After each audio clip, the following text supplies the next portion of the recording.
Johnny Sig, Kevin Perry. We got a special guest today. Kali Reis. Oh my God. One of the best fighters on planet Earth just gave forth an amazing, tremendous performance on Friday night. I can't wait to unpack it. Kevin, let's get right to it. Kali, first of all, congratulations on what is probably one of the most amazing fights I've seen in a long time. We're going to unpack that. And also, congratulations on you're getting married on Saturday. I am getting married on Saturday. Congratulations. I'm in the middle of chaos right now. So, thanks so much. Yeah, thanks for being on our show. Amazing fighter. I remember you.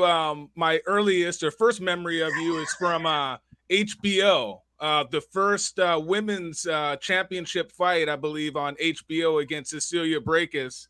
Yep. Actually, before we go into that, can you just introduce yourself to the world here? So, Cha, which means hey, or what cheer, which means greeting. Greetings. Natasuis Mikonanog, Nutamas Sikonke Wapanaak, Nutamas Nipmunk, Nutamas Cherokee, Nutamas Cape Verde, Natai Providence, Rhode Island. Hello and greetings, everybody. I am Kali Ko Mikonanog Reis. My given name, Mikonanog, means many feathers or many talents.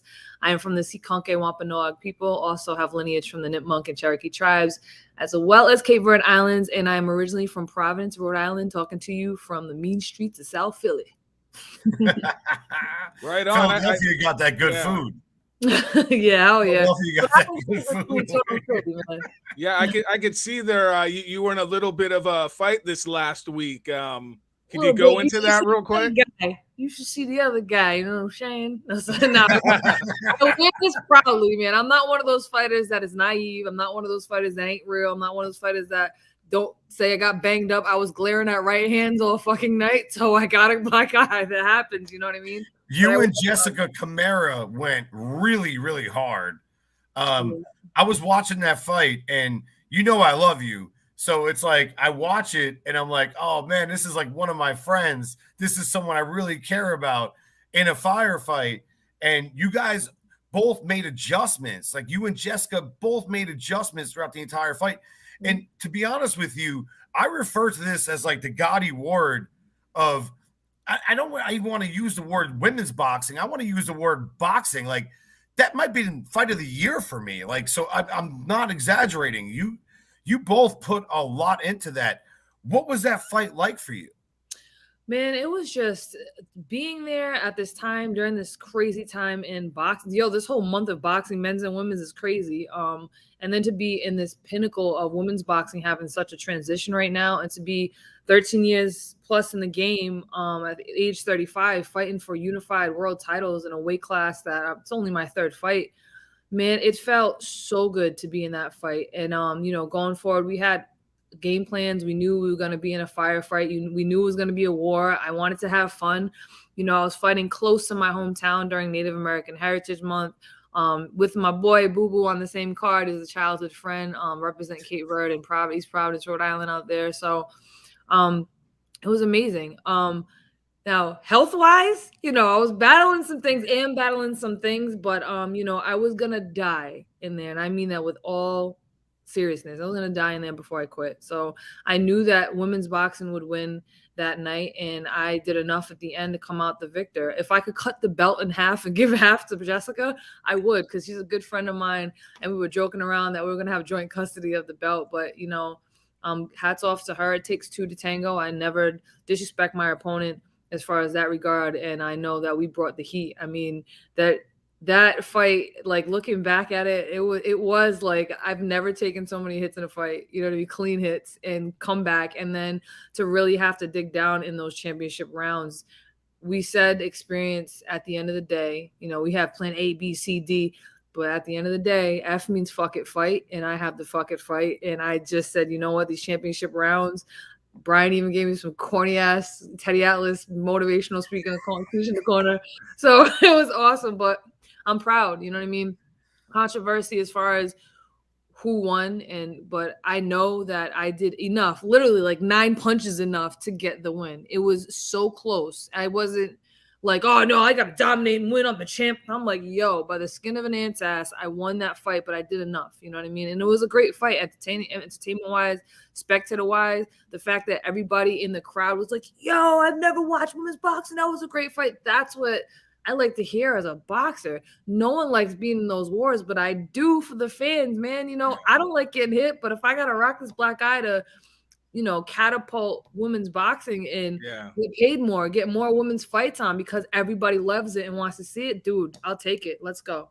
Yeah, and just to add there, I've kind of seen in the last like few weeks there was another fight. I don't know if you saw it, Michaela Mayer and this French girl. I mean, that was a brawl.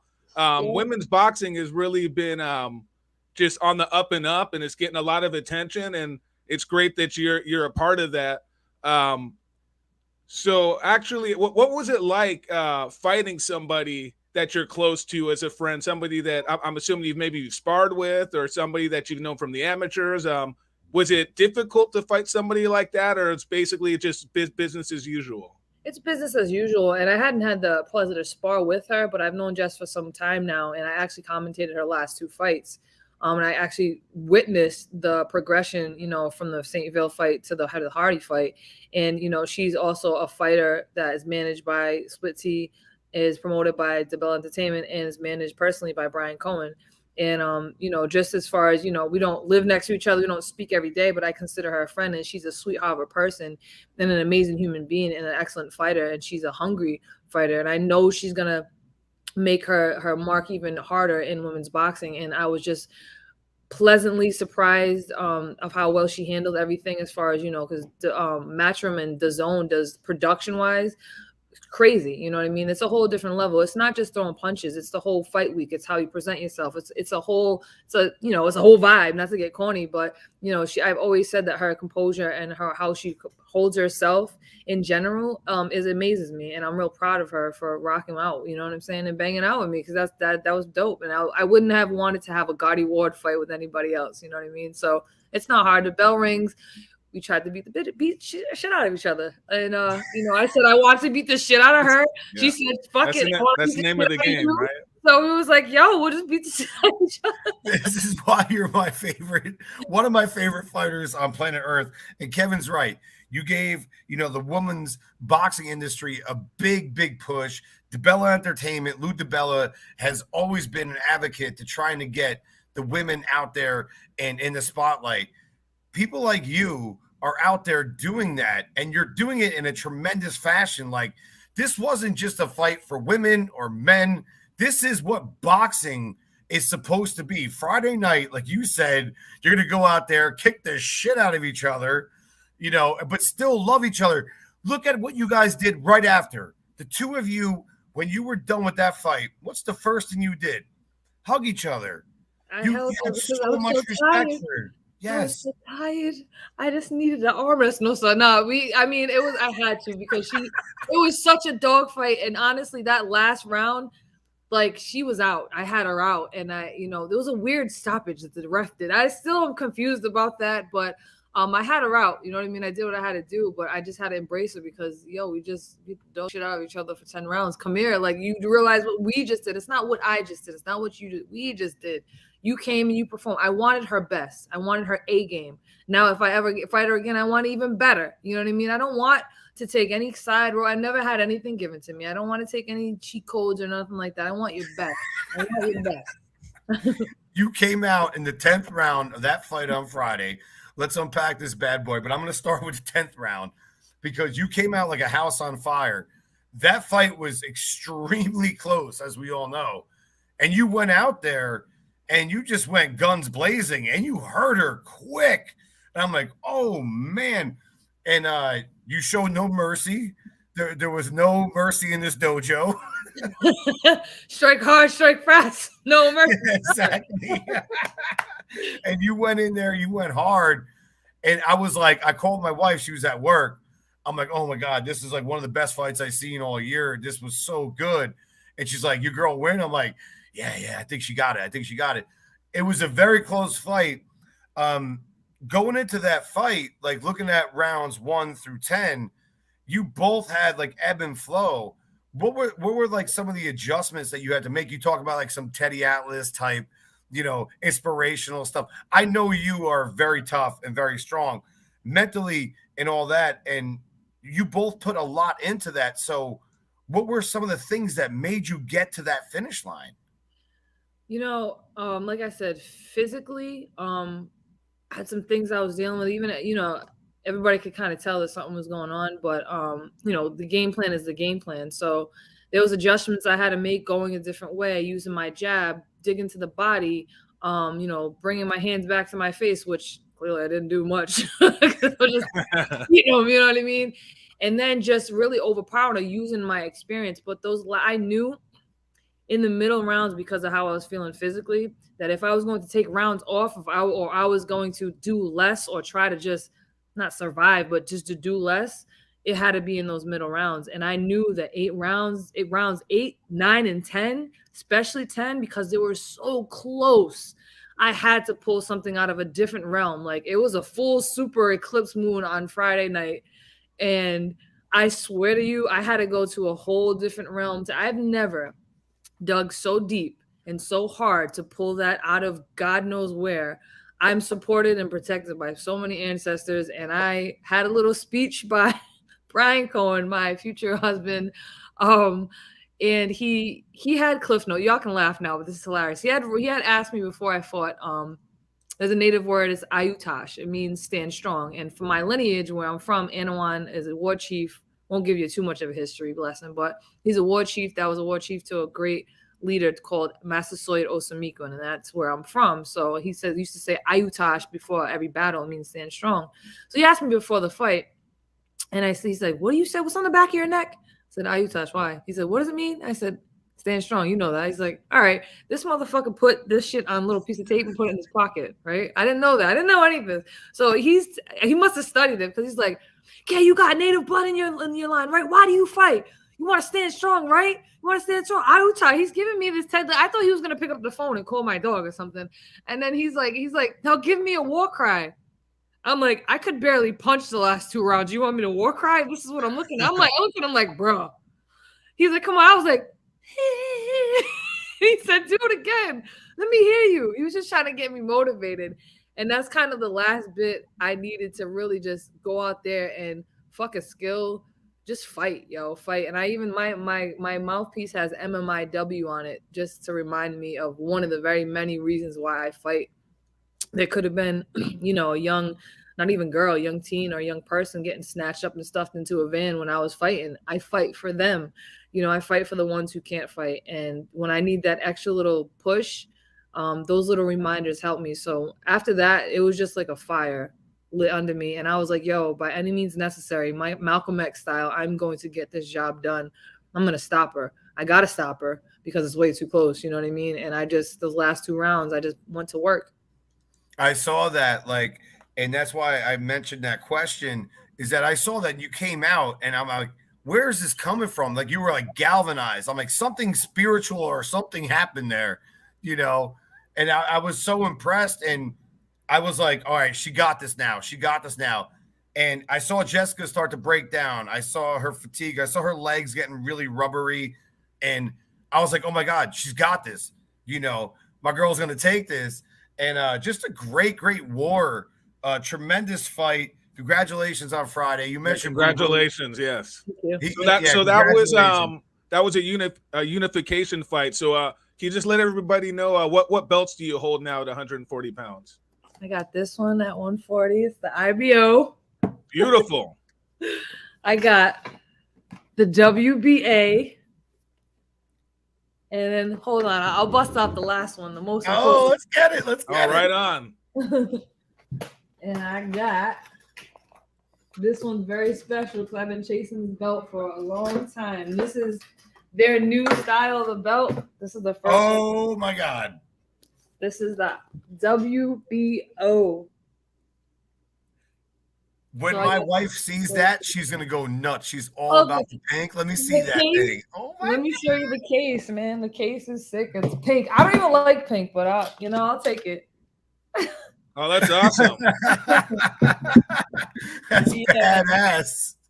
I got those 3, and You know, that fight was historic. You know, it's just between me and Jessica fighting, the history with us, just like you said, the track of Michaela Mayer fighting with Hamadouche. That was a crazy fight. Alicia Baumgardner pulling a huge upset. Shout out to Alicia, Team Empire, baby.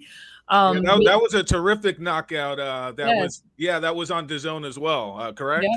Yes, and she was there. She was commentating. So that was a huge knockout. You know, they say women don't have knockouts. Excuse me? Women don't have good fights. Michaela Mayer and Hamadouche, me and Jess, you know, it's awesome to have consecutive good fights to kind of prove them wrong. We don't need too many rounds. We just need 2 more rounds.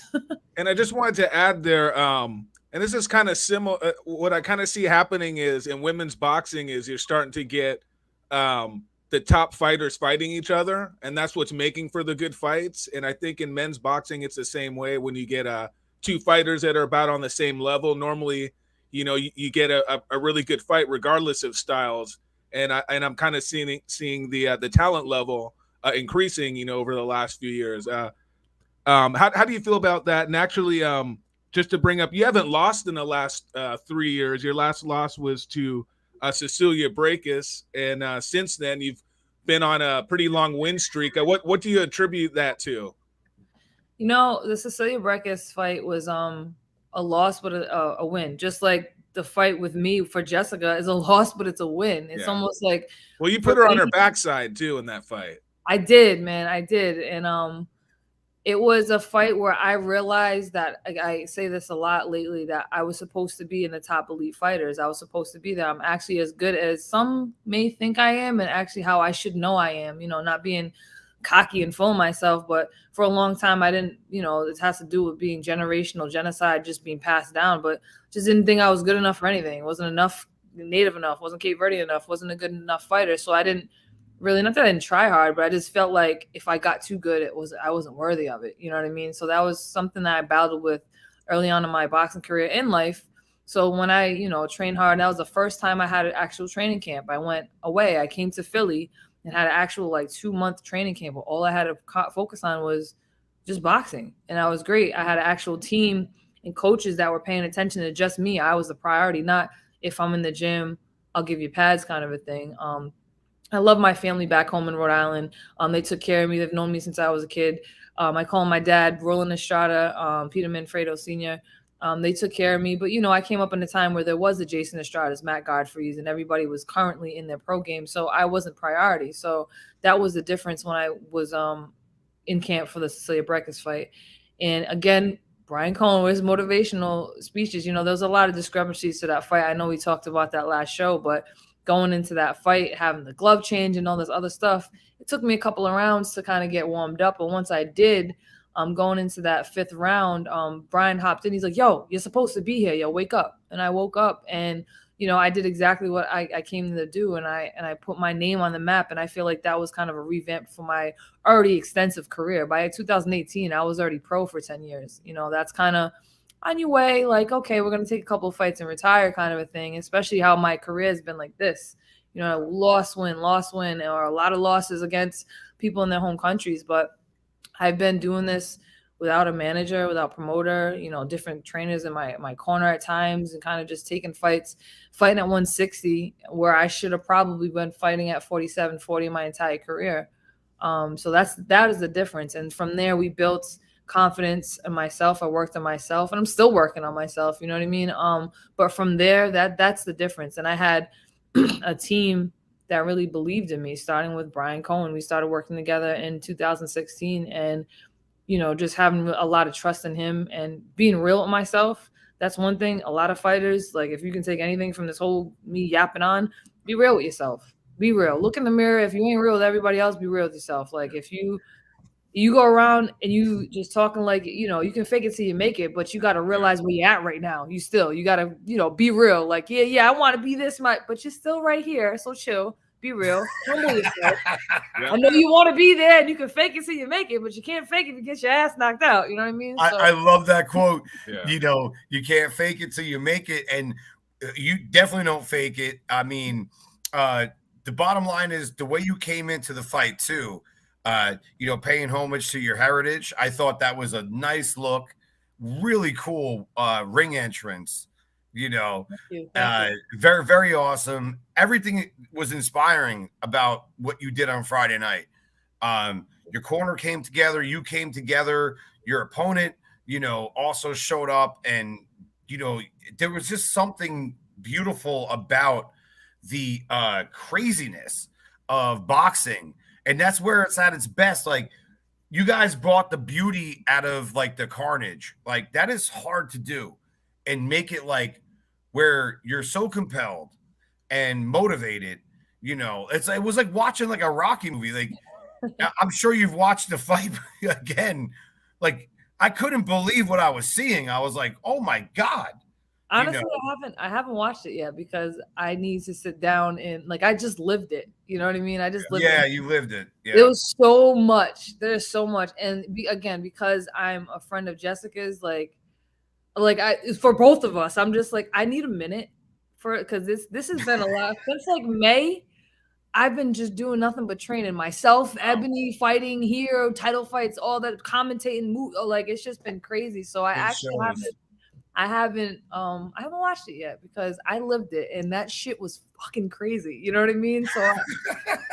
So so you had obviously a very tough fight and opponent this last Friday. Who was your toughest opponent in your boxing career? Do you have one, or is there certain styles that give you a lot of problems? Or I would say toughest, not hardest, but the most annoying fight I usually answer this question the same way, but the most annoying fight was with Ashley Curry.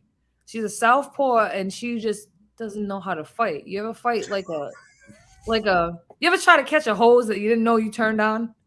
And you try to exactly what it is, because like somebody doesn't know how to fight. Sometimes as fighters, we get lulled into fighting at somebody's level, like athleticism or boxing skill level. She just can't fight. She can't fight at all, but she can do this shit. And it's just so weird and awkward. So if somebody's awkward and can't really fight, it's like an unconventional fighter instead. And she runs. It was so annoying and it was boring because that was probably the most annoying. I was like, what the fuck? I just want to knock her out. Can we just get all right? Yeah, great. I won. Let's go. I was so like over it.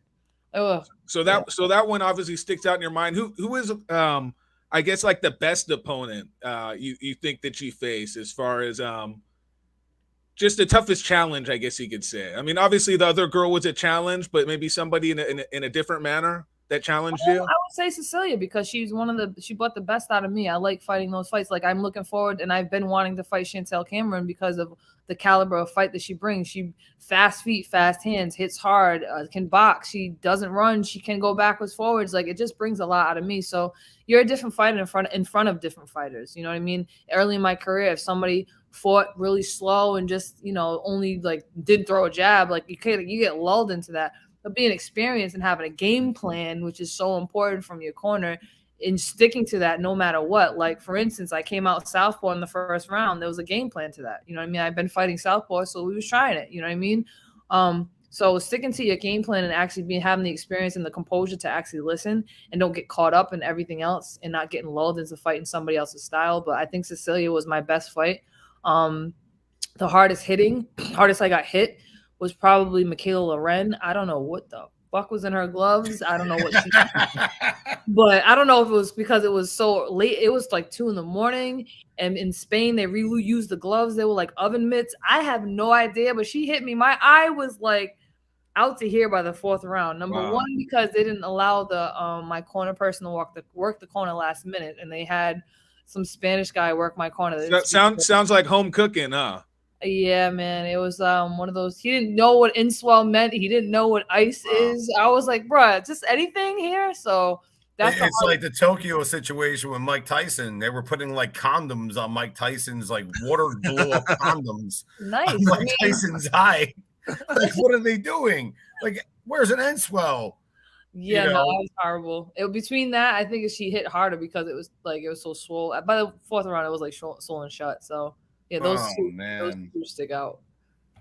So I just want to add just one more thing real quick.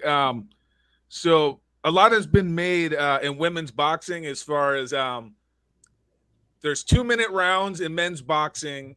I'm sorry, there's 3-minute rounds in men's boxing and 2-minute rounds in women's boxing, and championship fights are 10 rounders. How do you feel about that? Do you think, as far as women's boxing, that it should go to the same, as men's, having 12-round championship fights and 3-minute rounds, or what's your feelings on that? So here's my thought process, and I had the help of this thought process when Lou DeBella, I love my promoter, he called me. He always calls me on some random stuff, but I always say, if you go to work and they ask you to stay 8 extra hours and they say they're not going to pay you, you're going to stay? No. You know what I mean? I love boxing and I train 3-minute rounds and I spar men 3-minute rounds, 30-second rest. I would love to fight through, especially my style. I could use that extra minute. You know what I mean? But number one, they're not going to pay us like the men do. I don't know if they ever will, but I'm hoping that fights like with the one we just fought on Friday with Alicia, with Michaela Mayer and everybody else fighting, that the pay is getting better versus how I used to get paid, and just the entertainment value. Also, we're still having trouble getting on networks. We don't see a full female card on DAZN yet. You know what I mean?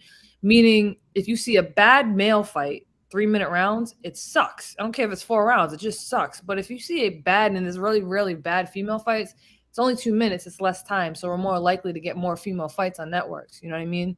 Now, I do think that if you're fighting for an undisputed championship or a world title, you need to fight 12 rounds. You know what I mean?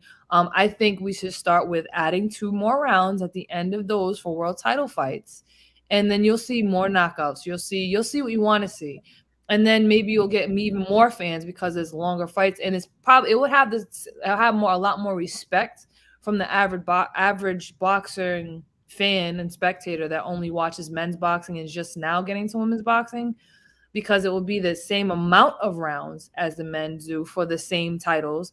The time-wise, I'll stick to the 2 minutes until they start paying us 3-minute money. I think that's what we need to start, and that's what we need to stick to. I would love to fight 12 rounds. And again, I think my style would call for it, especially in the last 2. I love your logic and your realism. And another thing I love about you is that, you're also a writer and now an actress. So I'd like to talk about some of the endeavors that you're getting into with acting. And I saw like a little tidbit of that. Like, how did you get involved in acting? So this movie that is coming out actually in theaters February 11th. So look out for that. It's called Catch the Fair One. And back in 2017, director and a really good friend of mine, Joseph Kubota Vladika, slid in my DM on Instagram, and he kind of, said, I'm so-and-so, I've done whatever. I have this idea. Would you ever think about acting? And, as you can imagine, so many people still, I have this idea. I want you to be an actor, but nothing really comes of it.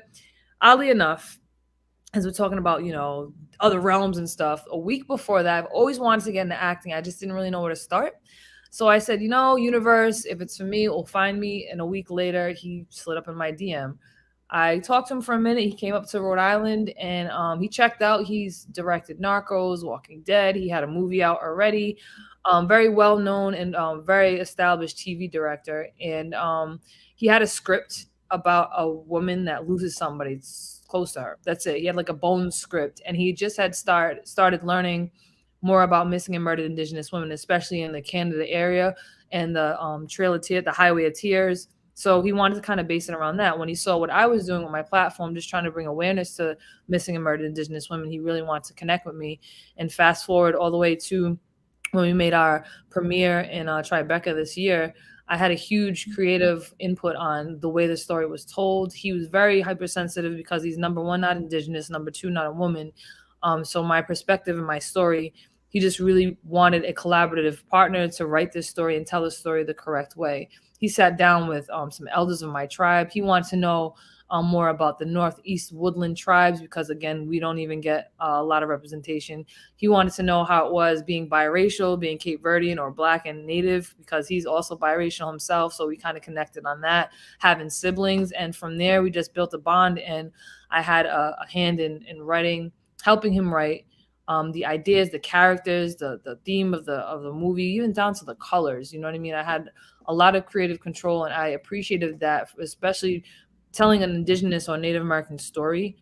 We as Native people need to tell our stories. It's healing, and we have these people telling our stories and they're not the right way. Yeah. I know they're trying, but for him to approach me and ask and want to work with me to tell the story because he has the resources and the education and he's a director and a writer, and kind of learn on my way. And I did exactly what I do with my boxing. I wanted to do the best job I could do possible. So I dug deep and I did what I could, and just wanted to be really convincing and tell the story from this character so the audience can feel the themes like the rage, the sorrow, the sadness, sense of loss that is kind of a common theme within communities or people and our people that are forgotten, and tell the story the right way. And little did I know a DM on Instagram would lead to, a theater premiere, an IFC film. Congratulations. You know what I mean? It's crazy. Right on. Yeah. Right on. 100%. Congratulations. Like I tell my wife all the time, everything I do in life is a metaphor for boxing. Like whenever I go to work, today's a fight. Like when I go in there, that's exactly right. Like, I'm like, I got to make all 12 rounds. I got to get through all the bullshit.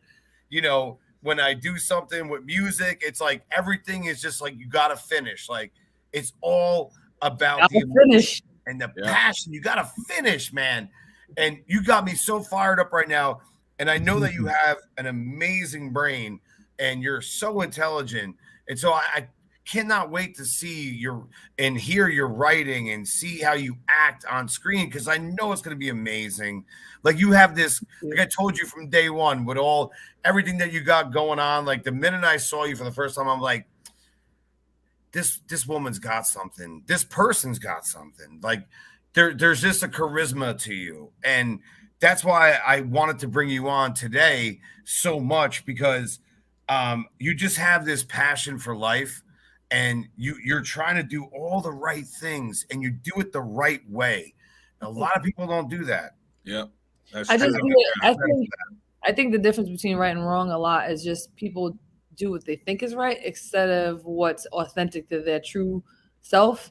Yes. And Hitler, everybody's eyes, he was wrong, but his brain, he was doing the right thing. And I'm not praising Hitler, but by any means, but he thought he was authentic. I gotta respect a man or a woman or a person who's authentic in their true self. He's a monster, but a serial killer, they're right. You know what I mean? And I think that's when we mess up. And stop worrying about what they think you should be. You know what I mean? Yeah. We all get caught up in it, and I do too. But at the end of the day, what is making me feel good? What is, you know what I mean? What is it making me feel good? What is making me smile? What is, my purpose? I love to give. I love to represent my people. I love to share information. I love to learn about other people's. I love sharing perspectives. I like to have a heated debate. You know what I mean? That's my true self.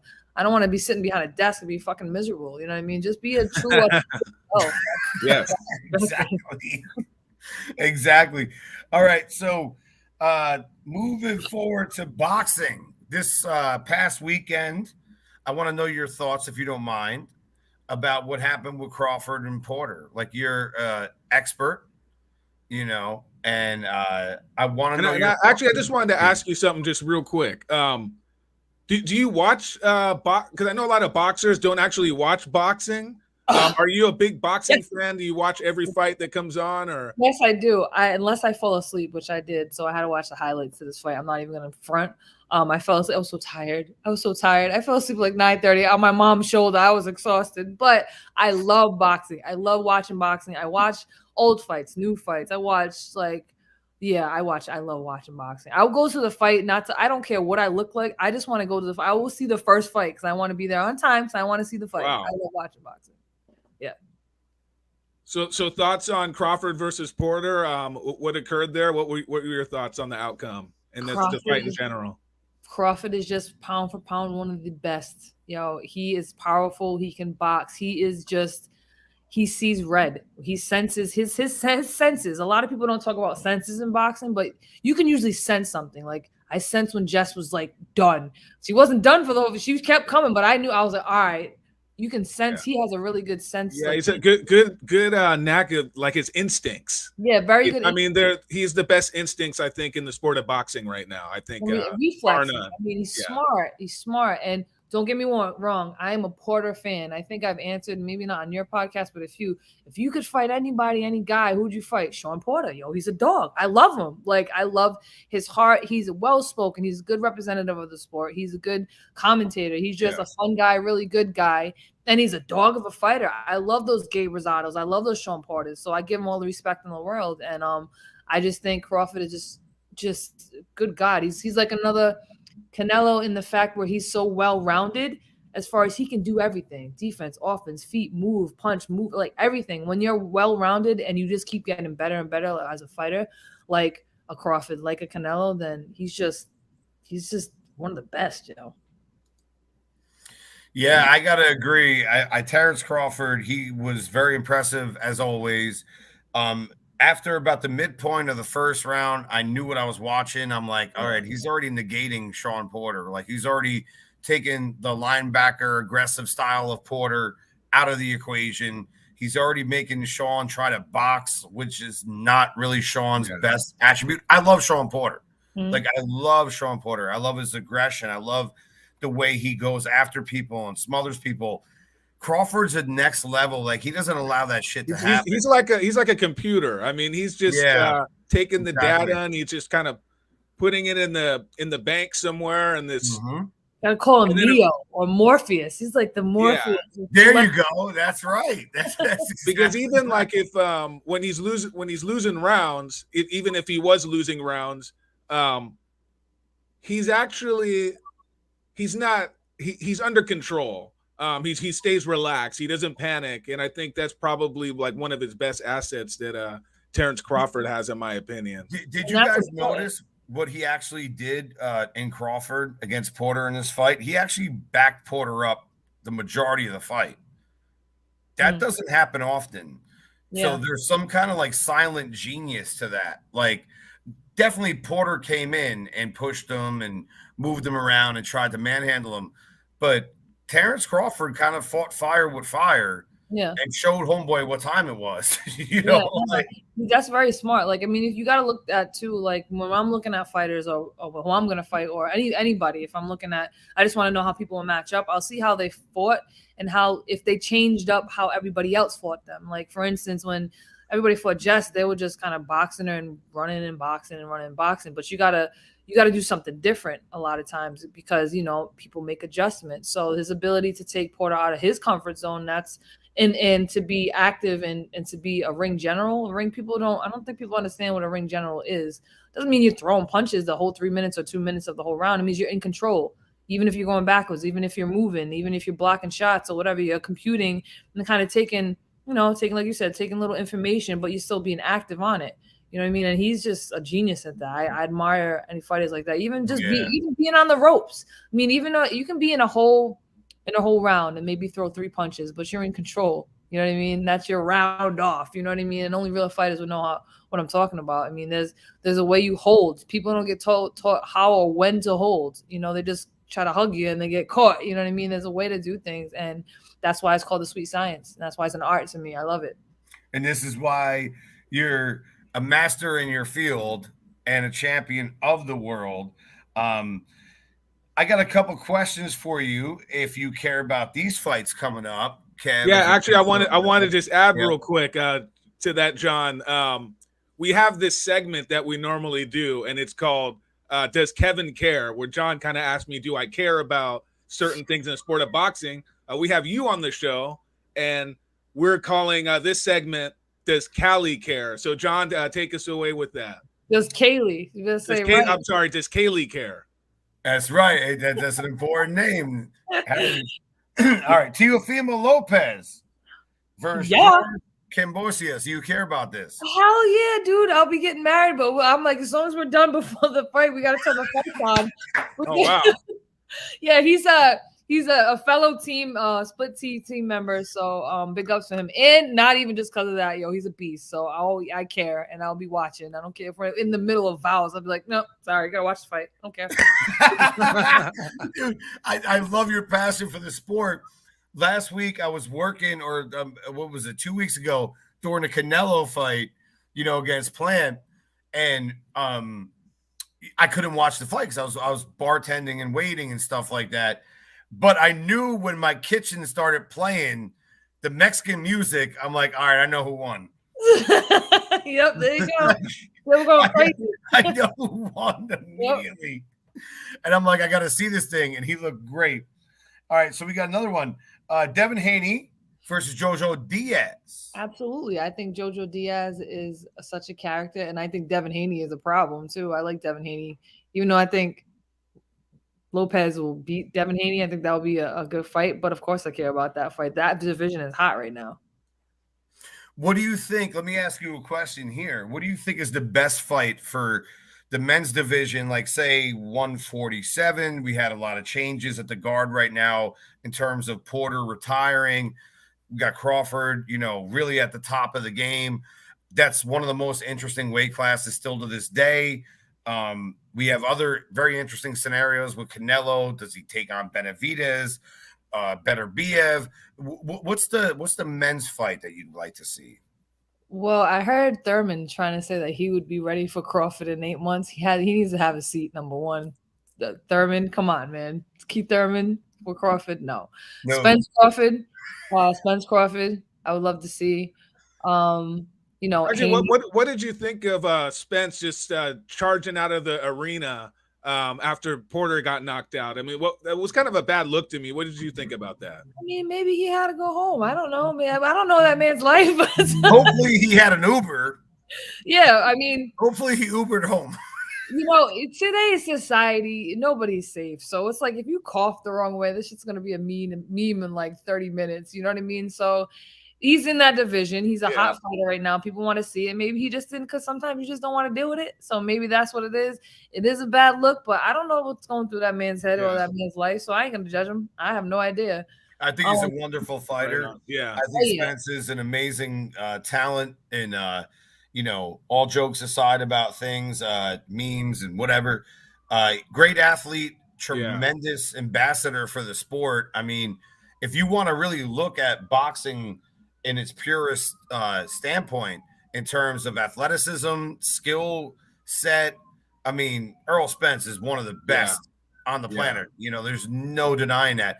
And let's also celebrate the fact that, yes, unfortunately, he did make a bad mistake one night.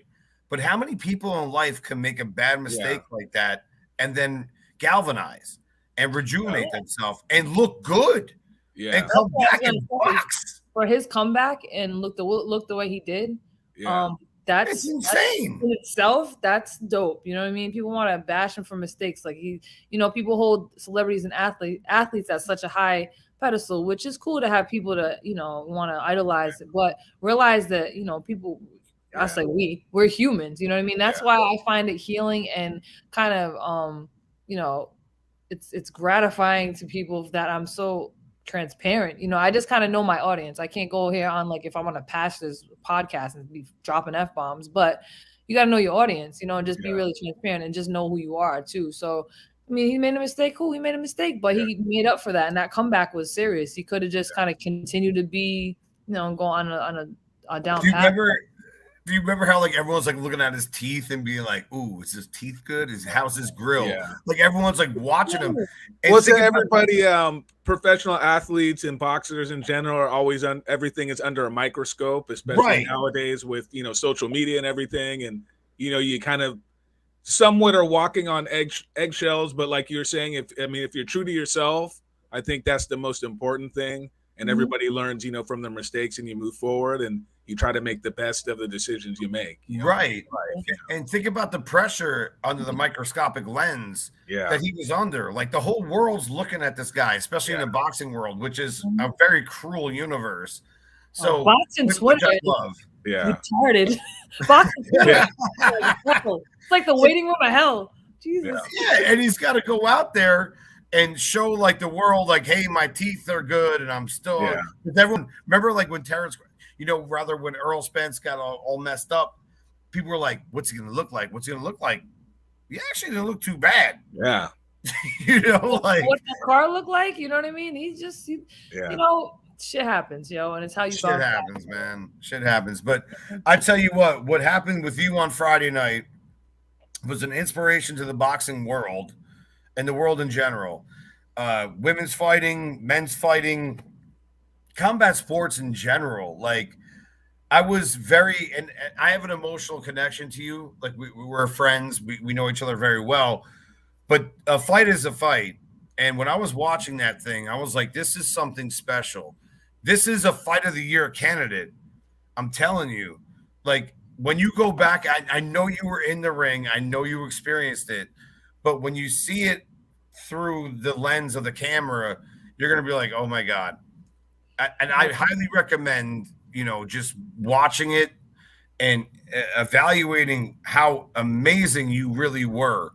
Like, especially like you had mentioned in the late rounds, something turned and you hit the switch and you went out there and you went balls to the wall. Like, I had nothing to lose, yo. I wasn't gonna be like, oh, I could have, should have. No, my arms were gonna fall. Literally, I seen like the little clip, and like my last couple of punches was just like, yo, I'm going to swing until I can't. Because a lot of times in my career too, I would hold back.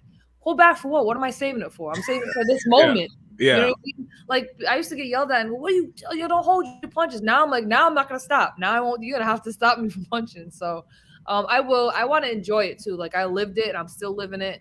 I got a lot of things going on here, really good things. So I want to like sit down, analyze, and then just enjoy the fight because I'm very analytical and very critical of myself. I'm like my biggest critic. So I'm gonna watch it probably like, oh my God, you know what I mean? But I want to enjoy it for like a spectator. I want to say that you were absolutely great, and everything I saw was tremendous. The way you pivoted your shots off the hip, the back foot, your maneuvering was excellent. You had a really good jab, and every single time that Jessica tried to come at you, I'm going to tell you my own standpoint of this fight to recap and bookend this thing is that you had a jockeying for position, like you knew the way to move. It was really awesome to watch. So like you had a position of where you went on the decision right to left off of what Jessica was doing, and you would counter her and you hurt her and you hit her. And I was like, God damn, this fight. And then she would come back and do the same thing. I'm like, this is a master chess game. This isn't checkers. Like no, like throwing checkers at each other. but you're all throwing bombs at the same time. I know, man. It was bombs away, especially in that last round. I threw like 4 right hands in a row. I remember that distinct moment because I saw it and sensed it. I was like, if it don't broke, don't change it. If it don't broke, don't change it. I was like, fuck it. It's landing right now. It's the last round. I got her. I remember like when I fought, you could tell like by someone's body temperature and heat or their smell or their sweat and like obviously blood and swelling and stuff. Did you gauge that in the 10th round that she was starting to like leak out like on all of those like aforementioned things? Yeah, it was almost like I said, composure was really good with her up until the 9th and 10th round. I could see her, sense her. Yeah. Physically, I could feel her energy just kind of like she did really good holding it and just it's almost like she let out a fart. Not literally, but like I could kind of see her start like just kind of deflating. And I was like, okay. So like it's hard to turn up on somebody who's like ready for it, if that makes sense. Like if I was to go all balls to the wall in like the 4th, 5th round, she was ready for it. She might have not got so deflated in the 9th and 10th where I just had to really sense it in that experience. I've seen people in that kind of like look so many times, and then her face was battered to shit. I mean, I saw that her hand poor thing. I love it. I just talked to her not so long ago, but her hand's okay, but her eye was split open. Her nose was gushing blood. I had blood all over me. So for people, they can see the stats. I won by a thin margin, but then if you really want to look at somebody's who won, look at their face and look at the other person's face. That's not always a telltale sign, but if you don't know, sometimes I don't know. You know what I mean?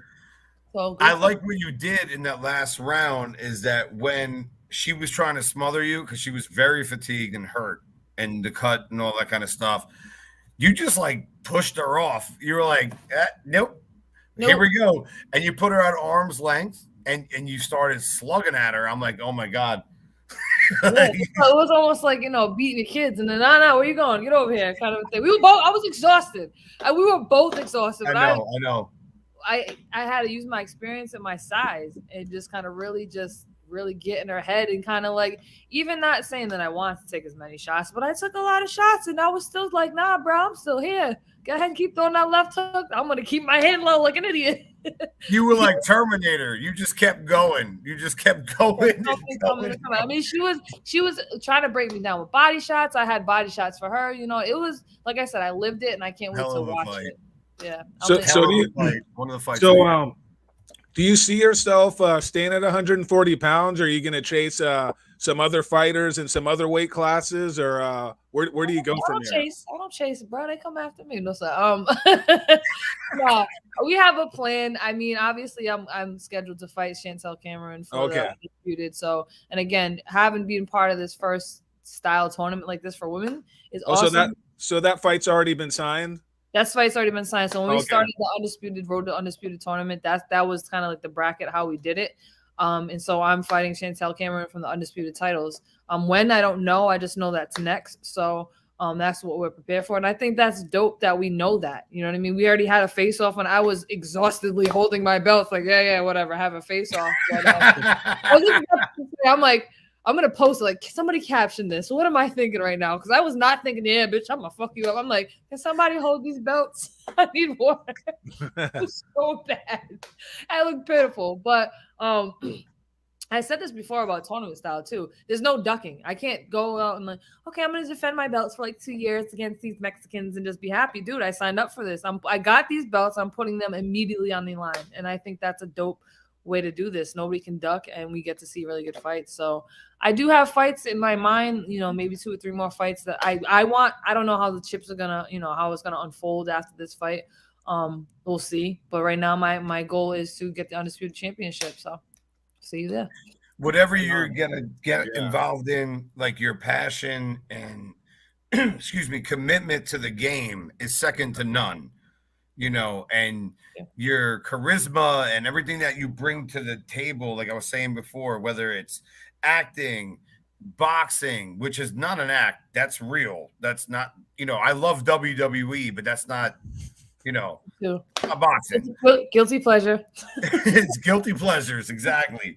But I actually, I admire your persistence, as a professional fighter, because just from like seeing some of your fights from back in the day and then seeing where you're at now.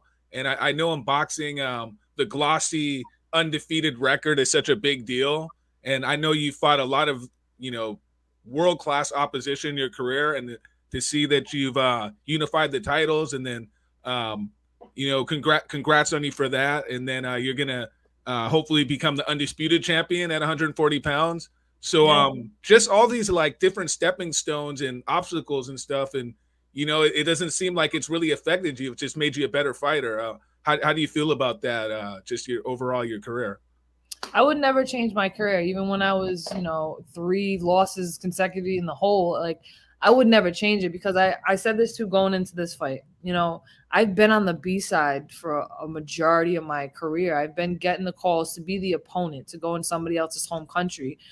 So that hunger that those fighters, those made fighters that kind of get everything handed to them, they don't know what it's like to be hungry. Like a hungry poor kid that's rich now, and all the rich kids have just always been rich. You have no idea what it's like to hear that, feel those hunger pains. I will always have the hunger pains, and I always remember. I know what the other person on the other side is thinking. So now that I'm in a position, not that I'm a made fighter by any means, I'm self-made fighter. Get it right. I've worked my way up to where I'm at, and nobody handed me anything. I fought literally almost to death to get where I'm at. So I will always have that hunger and that passion. I'll never lose sight of that. No matter who I'm fighting, no matter what it is, win, lose, or draw, I'm not going to go into a fight thinking it's my hometown, I'm the champ. Yes, everybody bow down to me. No, that bell rings. We have 2 people in that ring. I'm hungry. I want this fight. I'm going to give you everything I have, and I'll never lose sight of that. And I think that's the difference between me and a lot of fighters to be at this position. You know what I mean? This is a position, 13 years in the game, 35 years old, a 19-7 record. You don't see that fighting for an undisputed championship or be a 3-time unified world champion in a weight class that this is only my third fight here, and I'm coming down from 160. So it's I have a lot to be thankful for. I'm not cocky about it. I have a lot more confidence within myself. So you might catch me talking a little bit more shit than I usually do, but that's just me being real. You know what I mean? But I'm thankful to be here, and I'm not gonna get cocky about it or lose sight of the goal or just kind of be like, yeah, I'm here. No, I'm here. I fought 13 years to get here, so I'm not gonna waste it. You know what I mean? You almost got me in tears. I think I am tearing a little bit. Like what you said right there is like some Eminem type shit. But it's not shit. It's quality, motivation, like inspiration, I should say, more than anything else. And that's what it takes to be a fighter. So anyone that's listening that wants to fight and they think they could go out there, like you have to have this mindset, a certain category. And, I got to say for you have been an absolute inspiration to many people, beyond myself. Obviously, I'm going to say millions. I mean, come on, what you've done, like, let's face facts. That was if not the fight of the year, what you just did on Friday. That thing was insane. Thank you. I mean, this time in my career, I think you would expect like something different. Like I said, I don't really shed light on this. Like physically, I felt a little. There's other things going on, but hey, man, I did the best I could, and I put on a hell of a fight. You know what I mean? And to be here, to have a hell of an opponent like that, and even it's almost like boosting, like you said, boosting up women's boxing, building up. Jessica's stock just went up, my stock just went up, and kind of representing for the OGs in the sport too. I'm an OG. You know what I mean? I kind of call myself like the J. Cole of women's boxing because I'm, kind of a little old school. But I'm new school and I'm still relevant and I'm still spitting some hot shit. So I'm very relevant. I might not hear about me all the time in the mainstream, but I definitely saw on Friday, the third round. That's when you made the adjustment. Word. You warmed up and you got, not that the first round was bad, but when I started to see you use your strategy, you warmed up, and again, the way you move, I notice what you do, like, and I don't want to give any secrets away, but I saw certain things that you were doing to get your positioning and trajectory of shot. Like, I don't want to give your secrets away, but I was watching it, and it was very successful, and it changed the fight. And I'm pretty sure you know what I'm talking about. No, I know. I know. We've been working, man. I've been working so hard, and I got, I can tell. I can tell. In the beginning of camp, I had a falling out with my ex-coach, Danny Davis. I'm putting him all on blast because I really don't care right now. He decided to just leave with no explanation, and I thought it was really devastating because, I trusted him with my life. I built a relationship for like 4 years, and he just up and left and no explanation. And I would need another coach. Brian's my head coach, and he does everything, but we need another set of eyes, and he does a lot. So I got blessed with being coached by Rasheem Jefferson. I call him Rel, but he, in a short period of time, has become my coach, friend, and our family. Though that dude is so knowledgeable. He used to be a fighter himself, and he's a goof. He has such a big heart, but he has his boxing IQ is crazy. He sounds crazy because, unfortunately he got into a really bad accident, and he had a brain injury. So people sometimes can't get past how he sounds because he sounds like he's really punchy, but he's not. He's really smart, and I'm so glad that happened. Things usually happen for a reason, you know what I mean? Yeah. So I was blessed to have that team in my corner. Absolutely. And what's going on for Thanksgiving before we close out? What are you guys doing? So my mom usually comes down for her husband is from Camden, New Jersey, and that's like a rock throw from where we're at. Usually Thanksgiving's mixed with me. My family, we usually used to get together, to have, to celebrate family. But, as we call it, it's a national day of mourning. Recognize just, what really happened and why they were celebrating, you know, massacring a mass of my people, my ancestors. So since I'm not close to home, we usually have a ceremony in Plymouth at the Metacom statue in Plymouth, but I'm not there. So usually I hold a little ceremony for myself, and then we're just gonna cook for myself, Brian, and my mom and her husband, and just kind of get ready for Saturday, because then we get hitched on Saturday. All right, congratulations. What's your favorite Thanksgiving dish? I gotta say, my mom's sweet potatoes, man. Them Johns be smacking. Yeah, the sweet potatoes. Yep. You have to worry about making weight right now, so you can just stuff yourself, right? Nah, man, and I'm back good. in the gym. No, well, actually, no. I don't really have to. I don't crave bad food, so I think I deserve a little bit. I just love food, so but I can't stay away from the gym. I'll probably be at the gym. What's your favorite thing outside of Thanksgiving to eat? I eat everything. I'm a hamburger guy. I'm a steak guy. I eat way too much red meat. What about you? What do you eat? I just love, again, I love food, but I am the snack monster. I always have snacks around, and I like, what is my favorite thing? I love pho. Even though pho is not bad, like, for you, I love pho. Right. Like, I'll eat pho every day, but I'm craving fry bread right now. I haven't had fry bread. What about snacks? Like, what's your go-to? Chips in my guilty pleasure. That's my I love chips, yo. Chips, anything crunchy. I will eat the fuck out of some chips. I don't care. I have to. I'll tell you what. Wise onion rings, and we don't have them out here because I live in Vegas. I'm originally from the East Coast in New Jersey. Wise onion rings. Oh. Never heard of those, John. Oh, well, I'm from Los Angeles, but we both live in Vegas. Yeah. Dude, Wise chips is like next level. The one in the green bag, right? Yep, the one in the green bag. Like Funyuns. Those are different. That's like Funyuns, kind of. No, don't you dare ever disrespect a Wise onion ring with the Funyun craps, man. But the Wise onion rings, my friend, they will give you high cholesterol. Oh yeah, my cholesterol is high. That's one of the things I got to work with. But I tell you what, you're right. You could never. People compare them like the onion rings, the Funyuns versus Wise. It's no comparison. No. It's like trying to compare Domino's to like give local pizza joint. It's just not, it's not. Yeah. Exactly. 100. Thank you for coming on today. Yeah, thank you. As always, you are absolutely wonderful. How can people contact you? Can you let everybody know how you can get in contact with you, your social media and your different platforms you got?